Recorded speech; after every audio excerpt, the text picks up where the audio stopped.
Kepercayaan dan agama tersebar di setiap wilayah dan negara yang berbeda dengan sistem yang dianut dan ditetapkan oleh setiap penganutnya. Yang secara tidak langsung, setiap tata cara ibadah yang mereka lakukan menimbulkan sebuah kebudayaan yang berpola. Sama halnya di Cina. Kepercayaan yang mereka anut sudah lama mereka percayakan dengan sistemnya sendiri yang diatur dan dilaksanakan bersama oleh penganutnya. Kepercayaan yang dianut oleh masyarakat Cina biasanya mengacu pada nenek moyang zaman dahulu atau kepercayaan yang didasarkan pada ajaran-ajaran tertentu. Selanjutnya kita akan membahas mengenai sistem kepercayaan di Cina. Sistem kepercayaan di Cina terbagi atas dua kepercayaan. Yang pertama, ateis. Ateis merupakan sebuah pandangan yang percaya terhadap ketidakberadaan Tuhan ataupun dewa-dewi.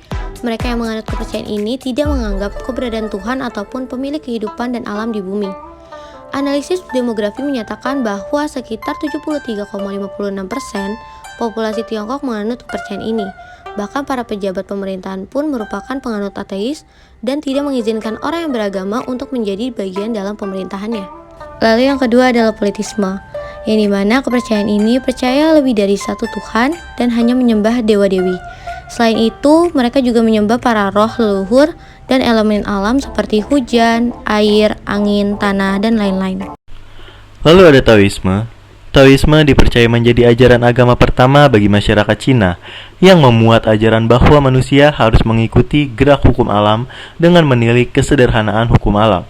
Dalam jalan Tao ada 5 budi baik, yakni 1. Berkelakuan ramah tamah, 2. Berkelakuan sopan santun, 3. Harus cerdas, 4. Harus jujur, 5. Harus adil. Penganut Taoisme pada umumnya bertujuan untuk mendapatkan kebahagiaan duniawi dan umur panjang yang dipercaya mereka bahwa dewa-dewi akan memberikan hidup dan berkat untuk memelihara kehidupan mereka. Lalu ada Konfusianisme. Konfusianisme merupakan ajaran agama yang mengajarkan kelembutan atau agama bagi kaum terpelajar. Konfusianisme sudah ada sejak 5.000 tahun yang lalu. Penganutnya memiliki tujuan yaitu kesejahteraan manusia dalam hubungan yang harmonis dengan masyarakat lain. Orang atau tokoh yang mengajarkan ajaran Konfusianisme ini disebut sebagai Konfusius. Secara keseluruhan, ajaran Konfusius lebih banyak ditujukan kepada manusia sebagai makhluk hidup yang bertujuan untuk menciptakan ketentraman. Lalu kita masuk ke Buddhisme. Sebetulnya Buddhisme bukan agama asli Cina, melainkan merupakan pengaruh yang datang dari India.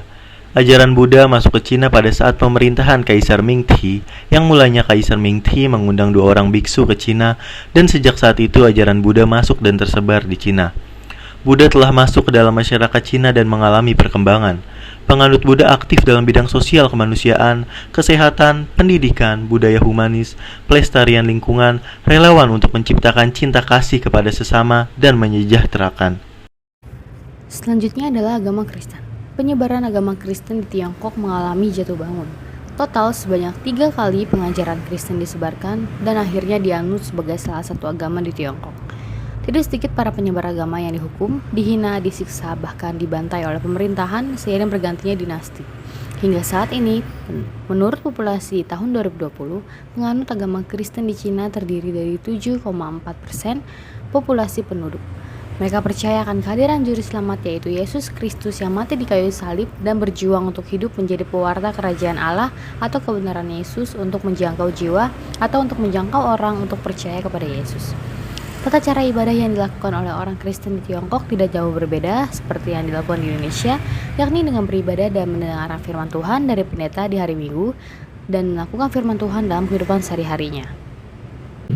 Kemudian agama Islam.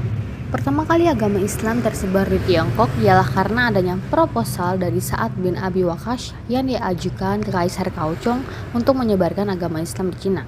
Menurut Kaisar, nilai-nilai agama Islam baik, oleh karena itu diberikan izin untuk disebarkan. Tidak jauh berbeda dengan penyebaran agama Kristen, agama Islam juga seringkali mengalami pemberontakan dari pemerintah ketika pergantian dinasti. Meskipun dianggap sebagai minoritas, tetapi kaum muslim tetap mempertahankan agamanya di Tiongkok. Hingga pada saat ini, agama Islam dianggap sebagai salah satu agama di Tiongkok. Saat ini, agama Islam di Tiongkok dianut oleh 1,7% dari populasi penduduk di Tiongkok. Meskipun bangunan masjid yang dibangun di Cina terbilang sedikit, tapi dalam menjalankan ibadahnya, kaum muslim di Tiongkok juga tidak berbeda dengan tata cara ibadah di Indonesia, yakni dengan melakukan salat 5 waktu dan berpuasa di bulan Ramadan. Dan yang terakhir adalah agama Hindu. Agama Hindu merupakan agama minoritas di Tiongkok. Awalnya agama ini bisa tersebar yaitu lewat jalur perdagangan India dengan Cina, di mana pedagang India melakukan kesempatan untuk menyebarluaskan agama Hindu lewat perdagangan kepada pedagang Cina lain. Keberadaan benda-benda seperti stupa, arca, kuil menjadi beberapa bukti adanya agama Hindu di Cina.